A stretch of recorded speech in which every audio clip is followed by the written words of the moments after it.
നമസ്കാരം Chelsea fans, football fans, welcome back to ചെൽസിക്കാരൻ channel. ഇത് വെളുപ്പിന് 2 മണിക്ക് എടുക്കുന്ന വീഡിയോ ആണ്. 2 മണി ആവാൻ പോകുന്നു. ഞാൻ ഏകദേശം ഒരു 25 മിനിറ്റ് വരെയാണ് കളി കണ്ടത്. 2-1. അപ്പോൾ റിയൽ മാഡ്രിഡ് സ്കോർ ലീഡ് ചെയ്യായിരുന്നു. അപ്പോഴത്തേക്കും പിന്നെ കുറെ സബ്സ്റ്റിറ്റ്യൂഷനും കഴിഞ്ഞ് കളിയുടെ മൊമെന്റും ഒക്കെ ഏകദേശം മാറി.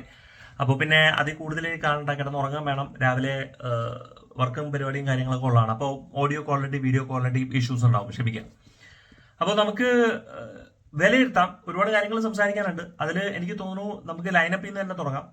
അപ്പൊ ലൈനപ്പ് ഒരു സ്ട്രോങ് ലൈനപ്പ് തന്നെയായിരുന്നു ഓൺ പേപ്പർ. അറ്റ്ലീസ്റ്റ് നമ്മുടെ ഒരു 4-2-3-1/3-2-4-1 ഹൈബ്രിഡ് ആയിട്ട് ഫിലിപ്പ് യോർഗൻസൺ ഗോൾ കീപ്പർ ആയിട്ട്, Colwill Badiashile 2 centre back, Reece James right ബാക്കും, Malo Gusto left back / inverted defensive midfielder ആയിട്ടാണ് ശരിക്കും പറഞ്ഞ കളിച്ചത്. ഒരു ഹൈബ്രിഡ് റോളിൽ തന്നെയാണ് ശരിക്കും പറഞ്ഞ പ്രാവശ്യം കളിച്ചത്.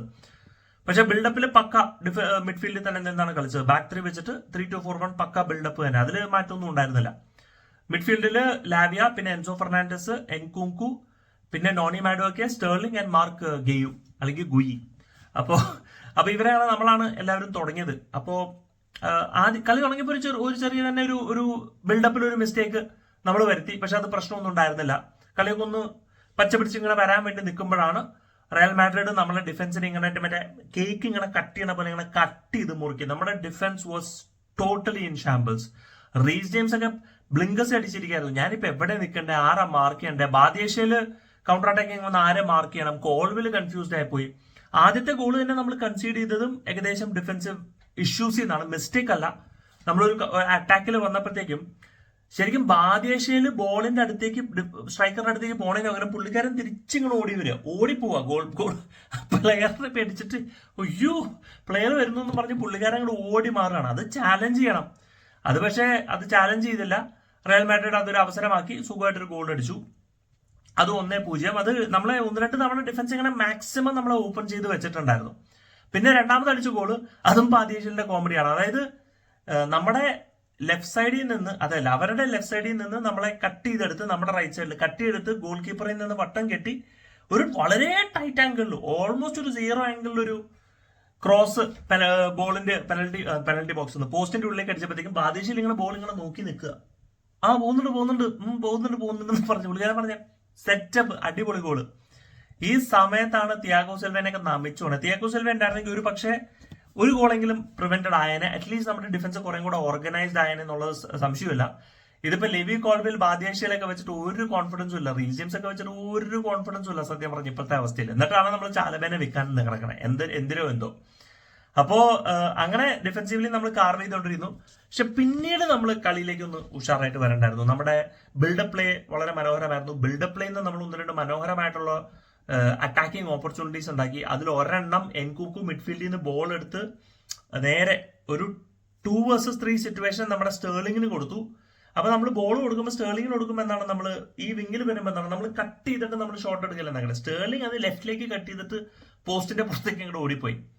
പിന്നെ ഇതുപോലെ ഒരു ഓപ്പർച്യൂണിറ്റി മാലോ ഗുസ്തോ ഒരു നല്ലൊരു ത്രൂ ബോൾ സ്റ്റേർലിങ്ങിന് കൊടുത്തു. ആ സ്റ്റേർലിംഗ് ബിൽഡപ്പിൽ ഇൻവോൾവ് ആയിട്ട് മാലോ ഗുസ്തോ ഒരു ടേണിംഗ് കൊടുത്തു. അത് പോസ്റ്റിലേക്ക് പോയി. എന്നിട്ട് ഇങ്ങനെ കട്ട് ചെയ്ത് അങ്ങോട്ട് കൊടുത്താൽ മതി എൻകുങ്കുവിന്. എൻകുങ്കു ഇങ്ങനെ ഓടി വരികയാണ്. പക്ഷെ പുള്ളിക്കാരൻ കട്ട് ചെയ്ത് കൊടുത്തു. കട്ട് ചെയ്തിട്ട് വേറെ ഇങ്ങോട്ടോ ബോൾ പോയി. അത് കോമഡി ആയിരുന്നു. അത് കഴിഞ്ഞിട്ട് സ്റ്റേർലിംഗ് 1-2 ചാൻസസ് ഒക്കെ ക്രിയേറ്റ് ചെയ്യാൻ, ഹാഫ് ചാൻസസ് ഒക്കെ ക്രിയേറ്റ് ചെയ്യാൻ അവസരം കിട്ടി. അത് പുള്ളിക്കാരൻ മനോഹരമായിട്ട് കൊണ്ടേ കുളവാക്കി. പിന്നെ Noni മാഡോക്കെ was better than sterling. At least കുറച്ചും കൂടെ ഒരു ഭേദം, ഒരു വിങ്ങറിലെ സിറ്റുവേഷൻ പറയുകയാണെന്നുണ്ടെങ്കിൽ നോണി മാഡോക്കെ തന്നെ ആയിരുന്നു എന്ന് വേണമെങ്കിൽ പറയാം. പിന്നെ അതിൽ നിന്ന് കിട്ടിയ ഒരു അറ്റാക്കിംഗ് അവസരത്തിൽ ടിപ്പിക്കൽ എൻസോ ഫെർണാണ്ടസിന്റെ പാസ്, അത് നോണി മാഡോക്കിന്റെ മനോഹരമായ ഒരു മൂവ്മെന്റും അത് നല്ലൊരു ക്ലീൻ ഹെഡറിലും 2-1 കളി ഏകദേശം ഫസ്റ്റ് ഹാഫ് അവസാനിപ്പിച്ചു. റിയൽ മാഡ്രിഡിനും സ്കോർ ചെയ്യാൻ അവസരങ്ങൾ ഉണ്ടായി, നമുക്ക് സ്കോർ ചെയ്യാൻ അവസരങ്ങൾ ഉണ്ടായി. നമ്മൾ കുറച്ചും കൂടെ ക്ലിനിക്കൽ ആയിരുന്നു എന്നുണ്ടെങ്കിൽ ഒരു പക്ഷേ നമുക്ക് 2-2 സ്കോർ ലൈനെങ്കിലും ആക്കായിരുന്നു. പിന്നെ ഇത് പ്രീ സീസൺ ഫ്രണ്ട്ലി അല്ല, നമ്പർ ഓഫ് ഗോൾസ് ഒന്നും നോക്കേണ്ടതിൽ കാര്യമൊന്നുമില്ല. സ്ഥിരം പല്ലവി തന്നെ ഇതിൽ റഹീം sterling has been A disaster class. നമ്മൾ പലതവണ പറയുന്ന ഒരു കേസ് തന്നെയാണ്. അവന് കിട്ടുന്ന ചാൻസ്, ഓപ്പർച്യൂണിറ്റി അവൻ കൺവേർട്ട് ചെയ്യുന്നില്ല. പിന്നെ ചില സമയത്ത് അവൻ മാജിക് കാണുമ്പോൾ നമ്മൾ നെട്ടും. കുറച്ചുകൂടെ ഭേദമായിരുന്നു Noni Madueke. Nkunku looking off beat, half beat, പതുക്കെ ഫോമിലേക്ക് വരുന്നത് പോലെ. മാർഗുയി ഫസ്റ്റ് ഹാഫിൽ കംപ്ലീറ്റ്ലി മിസ്സിംഗ് ആയിരുന്നു. പുള്ളിക്കാരൻ ഒരു ത്രൂ ബോളും കൊടുക്കാൻ ഉണ്ടായിരുന്നില്ല. ആരും അറ്റംപ്റ്റ് ചെയ്യുന്ന പോലും ഉണ്ടായിരുന്നില്ല ഗുയി ആയിട്ട് ലിങ്കപ്പ് ചെയ്യാൻ വേണ്ടിയിട്ട്. എൻസോ ഫെർണാണ്ടസ് ഒരു ബ്രൈറ്റ് സ്പോട്ട് ആയിരുന്നു. Defence completely shambles. Malo Gusto and Romeo Lavia was decent. അതായിരുന്നു ഫസ്റ്റ് ഹാഫ്. സെക്കൻഡ് ഹാഫ് നമ്മൾ മനോഹരമായിട്ട് തന്നെ നമ്മൾ തുടങ്ങി. അധികം ചേഞ്ചസ് ഒന്നും ഉണ്ടായിരുന്നില്ല. നമ്മൾ 2 കൗണ്ടർ അറ്റാക്കിംഗ് അല്ലെങ്കിൽ ബിൽഡപ്പ് അറ്റാക്കിംഗ് ഓപ്പർച്യൂണിറ്റീസ് ഉണ്ടായിരുന്നു. അത് രണ്ടും നമ്മൾ മനോഹരമായിട്ട് കൊണ്ട് അവസരങ്ങൾ നഷ്ടപ്പെടുത്തി. അതിലൊന്ന് ഗെയ്യൂന് കിട്ടിയ ഒരു ഓപ്പർച്യൂണിറ്റി, അത് ഷോട്ട് എടുത്തതിൽ തെറ്റൊന്നുമില്ല. പക്ഷെ ആ ഷോട്ട് വേറെ എവിടെയോ പോയി. പിന്നെ ഒരു ഓപ്പർച്യൂണിറ്റി ഗുയു ഇൻവോൾവ് ആയി, നല്ല ഫസ്റ്റ് ടച്ച്, അത് സ്റ്റേർലിങ്ങിന് ലേ ഓഫ് ചെയ്ത് കൊടുത്തു. സ്റ്റേർലിംഗ് എൻകൂങ്കുവിന് ലേ ഓഫ് ചെയ്യാൻ തുടങ്ങി. അത് പക്ഷേ കണക്ട് ചെയ്യാൻ പറ്റില്ല. അത് നല്ലൊരു 2 മനോഹരമായിട്ടുള്ളൊരു എന്താ പറയുക ഒരു ഓപ്പർച്യൂണിറ്റി നമ്മൾ ക്രിയേറ്റ് ചെയ്തു. സെക്കൻഡ് ഹാഫിൽ തുടങ്ങി ആദ്യത്തെ 5 മിനിറ്റിൽ തന്നെ നമ്മളൊന്ന് ക്രിയേറ്റ് ചെയ്തു. അതും നമ്മൾ ക്യാപിറ്റലൈസ് ചെയ്തില്ല. അപ്പൊ അതൊരു നല്ല ബിൽഡപ്പ് മൂവ്മെന്റ് ആയിരുന്നു. അപ്പൊ ബിൽഡപ്പ് നമ്മൾ വളരെ നല്ലോണം കോൺഫിഡൻസ് ആയിട്ട് വളർന്നുണ്ടായിരുന്നു. അപ്പൊ സെക്കൻഡ് ഹാഫ് ആയപ്പോഴത്തേക്ക് നമ്മുടെ ഡിഫൻസ് കുറെ കൂടെ ഓർഗനൈസ്ഡ് ആയി, കുറെ കൂടെ റെസ്റ്റ് ചെയ്ത ഒരു ഡിഫൻസ് പോലെ നമുക്ക് കിട്ടി. പിന്നെ ഒരു പതുക്കെ റിയൽ മാഡ്രിഡും അങ്ങനെ ഇന്റൻസിറ്റി കുറച്ച് കഴിഞ്ഞപ്പോഴത്തേക്കും പിന്നെ അവരും സബ്സ്റ്റിറ്റ്യൂഷനൊക്കെ ഇറക്കി ആ ഒരു മൊമെന്റം പോയി. മുഡ്രിക് വന്നു. മുഡ്രിക് വന്നിട്ട് ഒരു അവസരം കിട്ടി. മുഡ്രിക്കിന് ഒരു അവസരം കിട്ടി. പുള്ളിക്കാരനായിട്ട് നമ്മുടെ പെനൽറ്റി, നമ്മുടെ ഫസ്റ്റ് ഹാഫിൽ നിന്ന് ബോൾ വിൻ ചെയ്ത് പുള്ളിക്കാരനെ മറ്റേ കേർഡ് സൂം ഓടിയത് ഓർമ്മയുണ്ടോ നമ്മുടെ ഫ്രാങ്ക് ലാംപാർഡിന്റെ സമയത്ത്? അതുപോലെ ഒരു ഓട്ടോ ഓടി കട്ട് ചെയ്ത് ഷോട്ട് എടുത്തു. അപ്പൊ കേർഡ് സൂം മിസ് ചെയ്തു. ഇവന് അതൊക്കെ മേലെ മിസ് ചെയ്തു. ഒരു ഷോട്ട് എടുത്തു എന്ന് പറഞ്ഞാൽ മറ്റേ സ്റ്റേഡിയത്തിന്റെ മേളിലേക്ക് എന്തോ ഒരു ഷോട്ട് എടുത്തു. അന്യായ എന്താ പറയണേ, അതിന്റെയൊക്കെ ചിലപ്പോൾ ട്രോൾ അങ്ങനെ ഇറങ്ങാം. അന്യായ മിസ്, ഇജാതി മിസ് എന്നൊക്കെ പറഞ്ഞിട്ട് കാര്യമില്ല. പിന്നെ സ്റ്റേർലിംഗ് പിന്നെ മുഡ്രിക്ക് ഒരു 1-on-1 എടുക്കാൻ നോക്കി, അത് സക്സസ്ഫുൾ ആയില്ല.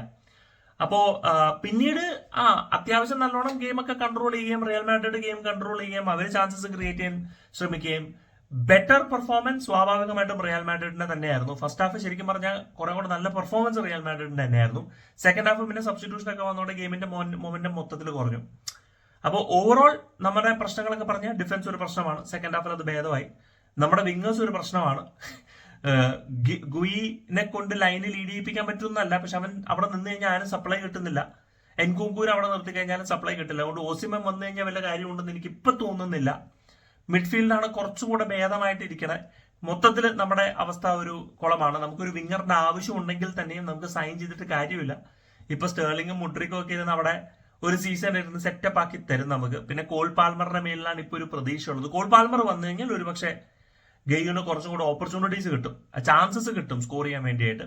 Hopefully we get Cole Palmer come soon. Cucurella വന്നു കഴിഞ്ഞാൽ ഒരു പക്ഷേ ആ ഒരു ഡിഫൻസീവ് മിഡ്ഫീൽഡറുടെ ഒരു ഹോള് അത് കവർ ചെയ്യാൻ പറ്റും എന്നുള്ള വിശ്വാസത്തിൽ ഇരിക്കുന്നു. യെസ്, ഫ്രസ്ട്രേറ്റഡ് ആണ്, ഇല്ലാന്ന് പറയുന്നില്ല. പക്ഷെ ഞാൻ നേരത്തെ പറഞ്ഞല്ലോ, പ്രീ സീസൺ നമ്മൾ വല്ലാണ്ട് വിലയിരുത്തുന്നില്ല. ഇംപ്രൂവ്മെന്റ് ഉണ്ടായിരുന്നു കഴിഞ്ഞ മത്സരത്തിനെക്കാളും. എനിക്ക് പ്രത്യേകിച്ച് ബിൽഡപ്പ് സീക്വൻസ് എനിക്ക് ഒരുപാട് ഇഷ്ടപ്പെട്ടു. നമ്മുടെ ബിൽഡപ്പ് സീക്വൻസ് ഒരുപാട് കോൺഫിഡൻസ് വരുത്തുന്ന പോലെ. പക്ഷെ അതിൽ നിന്ന് നമ്മൾ ഇനി മിസ്റ്റേക്സും ഉണ്ടാക്കും, നമ്മൾ ഗോളുകൾ കൺസീഡ് ചെയ്യുന്നു തന്നെ എനിക്ക് തോന്നുന്നു. പിന്നെ നമ്മുടെ പ്രസ് ഒക്കെ ഭയങ്കര മോശമായിരുന്നു. മോശം എന്ന് പറഞ്ഞു കഴിഞ്ഞാൽ ഒരു ഐഡിയ ഉണ്ടായിരുന്നില്ല ആരെ പ്രസ് ചെയ്യുന്നുള്ളത്. റിയൽ മാഡ്രിഡ് പ്ലേയേഴ്സ് അങ്ങോട്ടും ഇങ്ങോട്ടൊക്കെ മാറുമ്പോൾ തന്നെ നമ്മുടെ പ്ലേയേഴ്സ് ഇതിപ്പോ ഞാൻ ആരെ മാർക്ക് ചെയ്യുന്നൊക്കെ ഒരു കൺഫ്യൂഷനിൽ ഇരിക്കുകയായിരുന്നു മൊത്തത്തില്. Not bad. യെസ്, പ്രത്യേകിച്ച് വലിയ പറയാനൊന്നുമില്ല. അടുത്ത മത്സരം നമുക്ക് ഇങ്ങനെ കാത്തിരിക്കാം. അത് തന്നെ. Do let me know guys, നിങ്ങൾ കണ്ടിട്ടുണ്ടെങ്കിൽ your thoughts in the comment section. Thank you so much for watching. Sorry for the audio and video. Quality signing off SK from ചാസിക്കാരൻ.